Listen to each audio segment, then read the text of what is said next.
జీవితం మనకు అన్నీ నేర్పిస్తుంది. కింద పడటం, దెబ్బ తినడం అన్నీ. కానీ పడ్డావు అంటే ఓడిపోవడం కాదు. దెబ్బ తినడం అంటే అలాగే ఉండిపోవడము కాదు. నువ్వు దెబ్బ తిన్నది అక్కడే ఉండిపోవడానికి అసలే కాదు. నడవడం కాదు. ఈసారి పరిగెత్తు. పరిగెత్తితే మళ్ళీ పడిపోతావు అని భయం వదిలేయ్. ఎందుకంటే కింద పడినా పైకి రావడం నీకు తెలుసు కనుక. జీవితంలో ఎన్ని ఎదురు దెబ్బలు తగిలినా నీ పరుగు ప్రయాణం మాత్రం ఎప్పుడూ ఆపకు.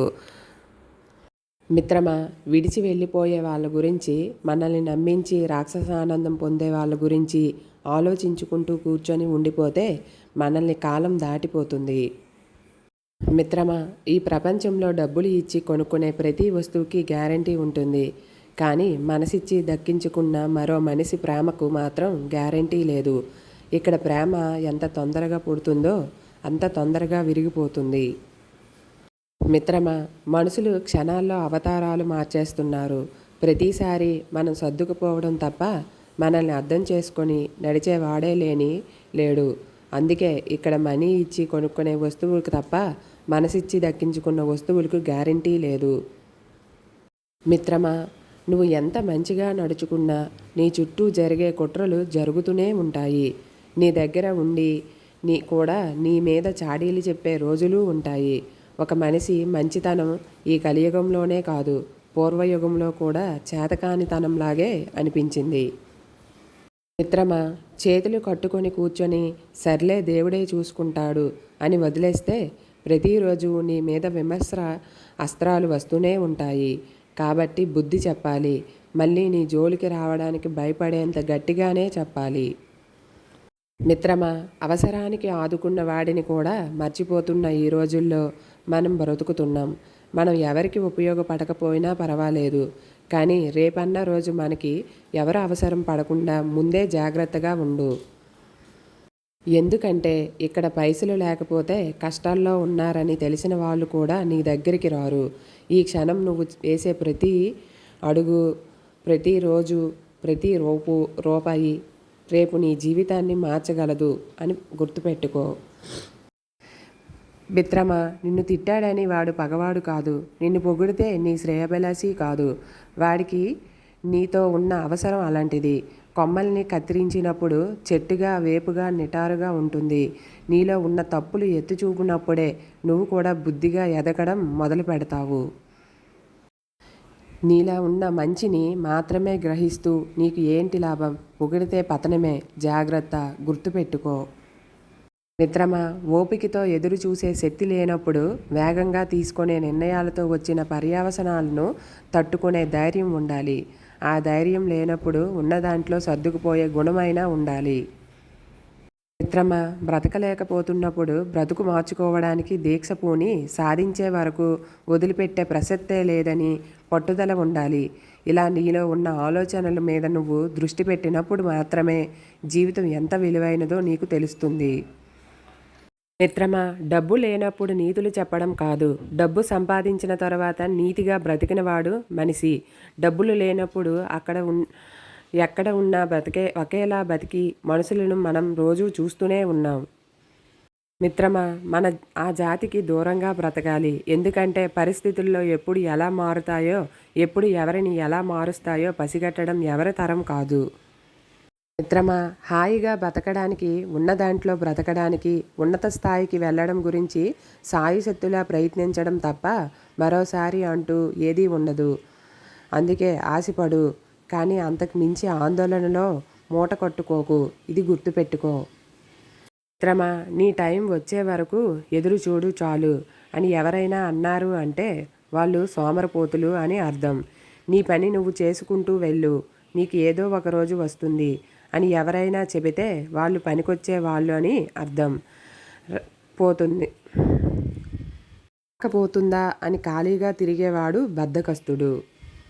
మిత్రమా, ప్రతి రూపాయి రేపటికి దాని విలువను పెంచుకుంటూ పోతుంది తప్ప తగ్గించుకోదు. రోజులు ఉండవు. అందుకని రాబోయే అదృష్టం కోసం ఇప్పటి విలువైన సమయాన్ని ఖర్చు చేసుకోకు.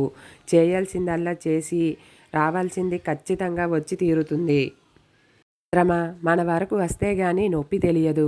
ఒకరి జీవితం గురించి మాట్లాడే ముందు రేపు మన గురించి ఎవడైనా అదే మాటలు అంటే ఎలా ఉంటుందో ఒక్కసారి ఊహించుకో. ఇక్కడ ప్రతి ఒక్కరికి టైంపాస్ కోసం ఏదో ఒక టాపిక్ కావాలి. మిత్రమా, మాట్లాడుకోవడానికి అది ఈరోజు నువ్వు అయితే రేపు ఇంకొకడు. మరి ఇలా టైంపాస్ కోసం పెట్టే ముచ్చట్ల వల్ల అవతల వ్యక్తి ఎంత కుంగిపోతాడు అనేది మాత్రం ఎవడూ పట్టించుకోడు. అందుకే అలాంటి పనికిమాలిన మాటలు వింటూనే ఆశయం గురించి మరచిపోవద్దు. మిత్రమా, ఇంటి కోడలు వేరే కాపురం పెడితే సంస్కారం లేదు, పెంపకం సరిగా లేదు అంటారు. అదే మీ కూతురు వేరే కాపురం పెడితే చాలా తెలివైనది, బాధలు భరించలేక సంసారాన్ని చక్కదించుకుంటుంది అంటారు. ఇది ఎక్కడి న్యాయం? ఎప్పుడూ సముద్ర గర్భంలో తిరిగే చేపలకు తమ చుట్టూ ఉండేవి రత్నాలని, అవి చాలా విలువైనవని తెలియదు. అలాగే మన చుట్టూ ఉండేవారికి మనం దూరం అయ్యే వరకు మన విలువ ఏంటో తెలియదు. నీ కోసం ఏడ్చేవారు ఉంటే నీ అదృష్టంగా భావించు. నిన్ను చూసి ఏడ్చేవారు ఉంటే వారిలో లేని గొప్పతనం నీలో ఉందని సంతోషించు. మనం మాత్రమే ఎదగాలి అనుకున్నప్పుడు మనం పడిపోతే పట్టుకోవడానికి ఎవరూ ఉండరు. మనతో పాటు మన చుట్టూ ఉన్నవాళ్ళు కూడా ఎదగాలి అనుకున్నప్పుడు మనం పడిపోతే పట్టుకోవడానికి 10 చేతులు వస్తాయి. మిత్రమా, ఒక భర్త గెలుపైనా వాటమైనా భార్య కారణం అన్నది ఎంత నిజమో, ఒక భార్య కన్నీటికైనా ఆనందానికైనా భర్త కారణమనేది అంతే నిజం. మిత్రమా, రాత్రంతా సూర్యుడు ఓపిక పడతాడు కాబట్టే రోజంతా ప్రకాశిస్తాడు. రోజంతా చంద్రుడు ఓపిక పడతాడు కాబట్టే రాత్రి అవ్వగానే నిండుగా అవుతాడు. ప్రతి ఒక్కరికి ఒక టైం వస్తుంది, కావాల్సిందల్లా ఓపిక. మిత్రమా, ఏ బంధమైనా కోపంలో దూరమైతే మళ్ళీ దగ్గర అయ్యే అవకాశం ఉంటుంది. అలా కాకుండా మనసు విరిగి బాధతో దూరమైతే మళ్ళీ దగ్గరవ్వడం చాలా కష్టం. అందుకే దగ్గరగా ఉన్నప్పుడు దూరం కాకుండా జాగ్రత్తగా కాపాడుకోవాలి. మిత్రమా, మనుషుల స్వభావం 2 రకాలు మాత్రమే. అవసరమైనప్పుడు తేనెలా తీయగా మాట్లాడుతారు, అవసరం తీరినప్పుడు తేనెలా కుట్టి మాట్లాడుతారు. మిత్రమా, ఏ బంధమైనా ఉంటే అద్దంలా ఉండాలి, లేకపోతే నీడలా ఉండాలి. ఎందుకంటే అద్దం అబద్ధం చెప్పదు, నీడ మనల్ని వదిలి వెళ్ళదు. మిత్రమా, ఇది లేదు అది లేదు అని ఏడ్చే కన్నా ఉన్న దాంట్లో అవకాశం వెతుక్కోవడం వివేకవంతుల లక్షణం. మిత్రమా, నీ ఏ ఆలోచనలు లేకుండా ప్రశాంతంగా నిద్రపోవడానికి కూడా అదృష్టం ఉండాలి. మిత్రమా, ఒకరిని అపార్థం చేసుకోవడంలో ఉన్నంత శ్రద్ధ అర్థం చేసుకోవడంలో ఉంటే బంధాలు ఎప్పటికీ దూరం కావు. మిత్రమా, విలువనిచ్చే మనుషులు ఎప్పుడో చచ్చిపోయారు. ఇప్పుడంతా డబ్బు డబ్బు డబ్బు, దీనికి విలువ. మిత్రమా, చిన్న విషయాలు కూడా కన్నీరు పెట్టేవాళ్ళు స్వచ్ఛమైన మనసు కలవారు. మిత్రమా, మనం ఇంకొకరికి నచ్చాలని రూల్ లేదు, నచ్చకపోయినా నష్టమూ లేదు. మన వ్యక్తిత్వాన్ని చంపుకొని బతకాల్సిన అవసరం అంతకన్నా లేదు. అవసరం ఉన్నా లేకున్నా ఒకేలా ఉండటం నేర్చుకోవాలి. అవసరం కోసం నటించడం మొదలు పెడితే జీవితాంతం నటిస్తూనే బతకాల్సి వస్తుంది.